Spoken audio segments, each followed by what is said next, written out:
아침에 나로 주의 인자한 말씀을 듣게 하소서. 성도 여러분 안녕하세요. 월요일입니다. 오늘도 하나님의 사랑이 여러분들의 삶의 자리에 가득하기를 간절히 소망합니다. 말씀 한 국 봅니다. 열왕기상 13장 25절부터 34절까지의 말씀을 봉독해 드립니다. 지나가는 사람들이 길에 버린 시체와 그 시체 곁에 선 사자를 보고 그 늙은 선지자가 사는 성읍에 가서 말한지라.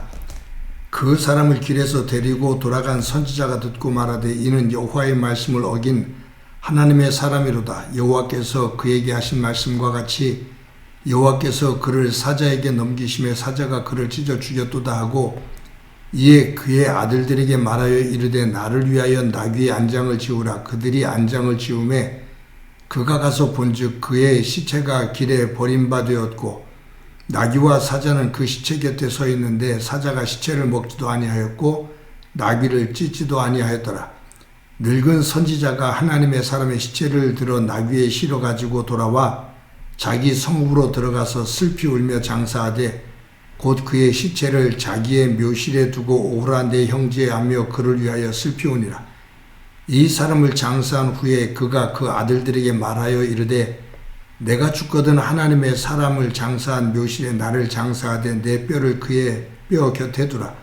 그가 여호와의 말씀으로 베델에 있는 제단을 향하고 또 사마리아 성읍들에 있는 모든 산당을 향하여 외쳐 말한 것이 반드시 이룰 것임이니라. 여로보암이 이 일 후에 그의 악한 길에서 떠나 돌이키지 아니하고 다시 일반 백성을 산당의 제사장으로 삼되 누구든지 자원하면 그 사람을 산당의 제사장으로 삼았으므로 이 일이 여로보암 집의 죄가 되어 그 집이 땅 위에서 끊어져 멸망하게 되니라. 아멘. 오늘 본문에는 저희들이 이해하기가 참 어려운 사건이 하나 기록이 됩니다. 여로보암 왕이 악을 행하죠. 하나님께서 여로보암을 이스라엘 열지파 즉 북이스라엘의 왕으로 세우시면서 다윗처럼 하나님의 율법 위에 굳건하게 서면 그와 그의 자손들을 나라의 왕으로 세워주시겠다고 약속을 하십니다. 그런데 이 여로보암이 왕이 된 이후에 하나님의 말씀을 믿지를 않아요. 그리고 북이스라엘 백성들이 남이스라엘 즉 유다의 르호보암 왕을 다시 왕으로 인정하고 자기를 버릴 것을 두려워합니다. 여로보암은 베델과 단 두 지역에 금송아지를 만들어 놓고 제사를 지내게 합니다. 그리고 레위인이 아닌 일반인들을 제사장으로 세우고 하나님이 정하신 절기의 날짜를 어기고 자기가 임의대로 절기를 만들어서 백성들에게 지키게 합니다. 하나님은 유다 땅에 있는 선지자를 베델로 보내요. 즉 우리가 앞에서 보았던 하나님의 사람입니다. 그가 북이스라엘 베델로 올라가서 하나님께서 이 여로보암과 이스라엘을 심판하신다고 예언을 하십니다.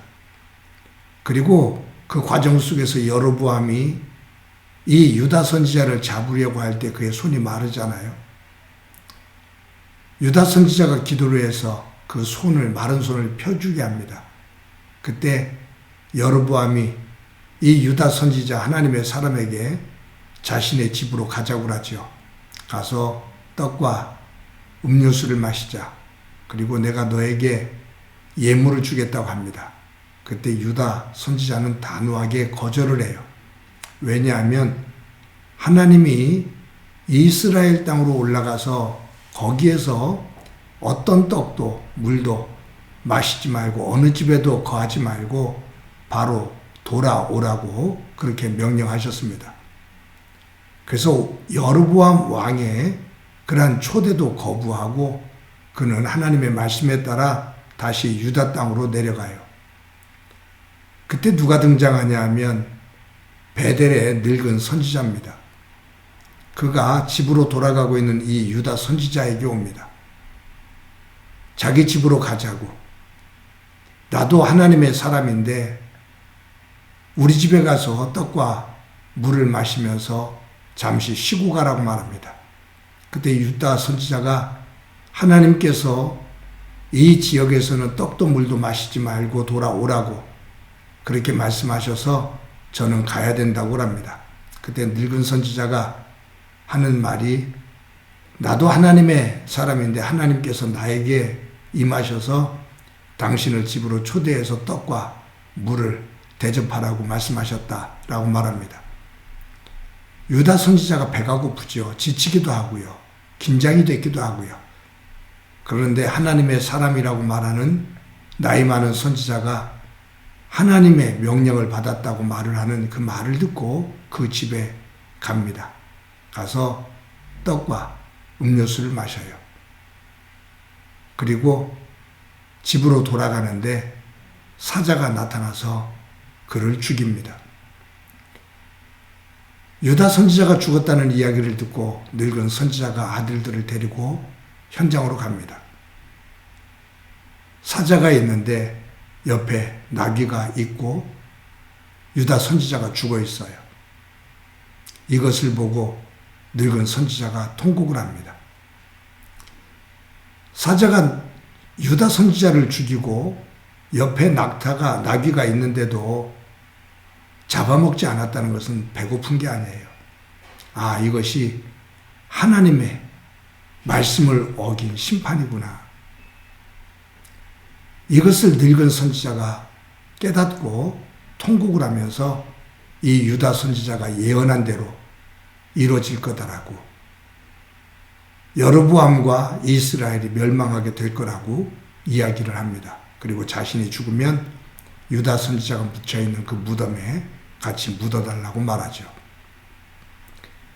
여러분, 이 말씀에서 무엇을 말씀하냐 하면 하나님께서 말씀하신 그 말씀은 꼭 이루어진다라는 거예요. 즉 하나님께서 이 여로보암의 악함과 이스라엘을 멸망시키겠다고 말씀하신 그 말씀이 꼭 이루어질 것, 이루어지는 것. 하나님의 말씀은 한치의 오차도 없이 이루어진다는 것을 다시 한번 말씀하고 있습니다. 사실 이 늙은 선지자는 베델 사람이잖아요.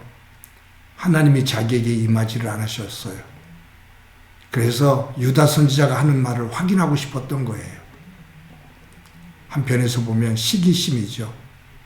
자신도 하나님의 사람인데 베델에 살고 있는 자기에게는 임하지 않으셨고 멀리 떨어져 있는 유다 선지자에게 임한 것, 그것이 시기가 난 것이기도 합니다. 이러한 시기심은 죄를 범하게 되죠.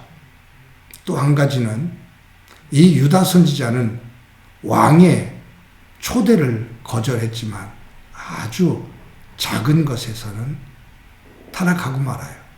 하나님의 말씀을 지키는데, 큰 줄기에 있어서는 지키는데 조그만 것, 아주 작은 것에 그냥 순간적으로 무너지고 맙니다. 이것이 저와 여러분이 조심해야 될 부분이죠. 하나님 안에서 큰 것에 대해서는 굳게 믿음의 손을 긋는데 사소한 것에 덧없이 넘어지는 그러한 어리석은 모습을 보일 때가 있습니다. 오늘도 하루를 살면서 크던 작던 하나님의 말씀을 우리의 삶에 온전하게 세우는 귀한 한날이 되어지기를 간절히 소망합니다. 한번 기도드립니다. 하나님의 은혜를 감사합니다. 오늘도 귀한 날 주신 것 감사합니다. 하나님, 하나님의 말씀을 시험하는 어리석은 베델의 늙은 선지자와 같은 모습이 되지 않기를 소망합니다. 또한 우리의 믿음의 삶이 굵고 가는 것, 크고 작은 것, 구별함이 없이 어디에서든지 무엇을 하든 하나님의 백성답게 설 수 있는 순결한 믿음의 사람이 되도록 은총 베풀어 주옵소서. 오늘도 그와 같은 믿음의 길 걷게 하옵소서. 예수님의 이름으로 기도드립니다. 아멘.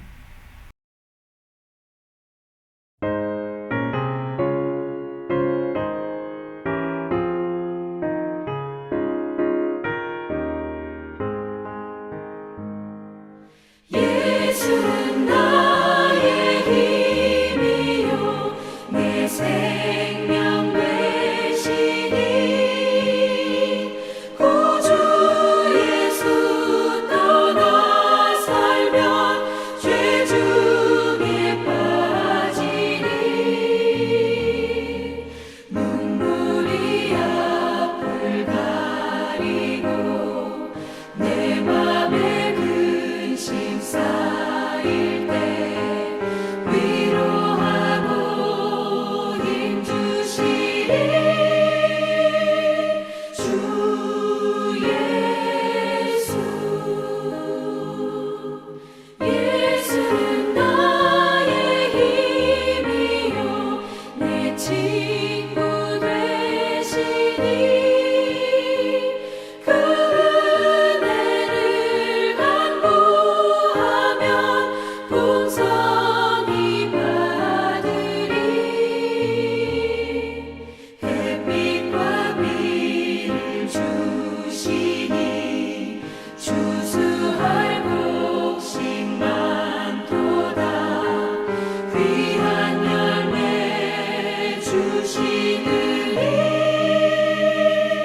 주 예수.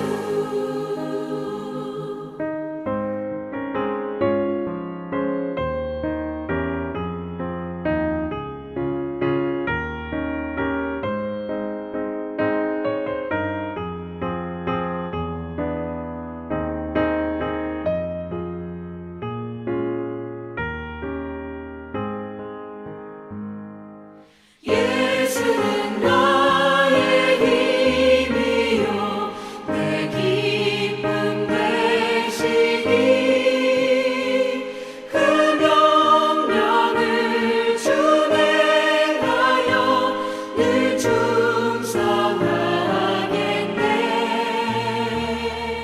주야로 보호하시며 바른 길 가게 하시니 의지하고 따라가리 주 예수. 예수는 나의 힘이요 내 소망 되시니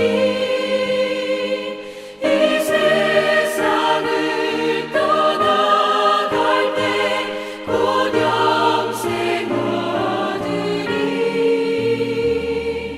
한없는 복을 주시고